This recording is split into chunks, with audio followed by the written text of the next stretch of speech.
சண்டை வராமல் இருக்கிறதுக்கு ஒரே வழி என்ன? அவர்கிட்ட பேசி 3 மாதம் ஆகிவிட்டது. இதுதான் சொல்யூஷன். 6 மாசமா பேசுறதே இல்லை. இதுவல்ல விடை. பேச்சை என்ன பண்ணணும்? மாற்றிக்கணும். சில பேர் இப்படி பேசாதீங்கன்னு சொன்னாலே கோவம் வந்துடுது. அப்போ நான் பேசவே இல்லை போ, இதுதான் பதில்.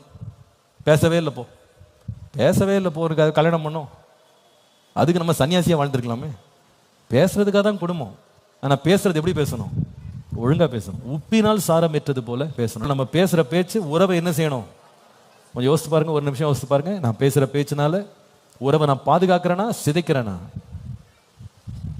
என் உறவையே நான் என் கையால் நான் அழிச்சிட்டு இருக்கேன் அப்படின்னா என் வார்த்தைகளை கவனமாக இருக்க கிருபை தாங்க ஆண்டவரே.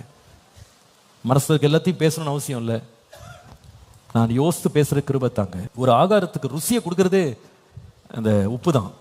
நம்ம பேச்சு கூட ருசியாக இருக்கணும், கேட்குறவங்களுக்கெல்லாம் இன்பமாக இருக்கணும்.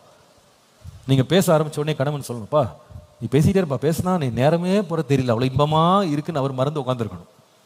மனைவி அப்படி சொல்லணும், பா நீ பேச பேச அவ்வளோ அருமையாக இருக்கப்பா, அருமையாக பேசுகிறீங்க அப்படின்னு.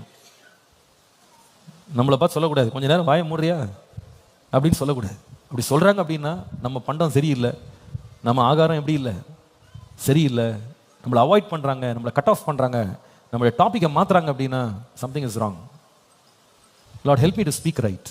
காயங்களை கூட ஆற்றக்கூடிய வலிமை உப்புக்கு இருக்கிறது. அதே போல வார்த்தை கூட காயங்களை ஆற்றும்.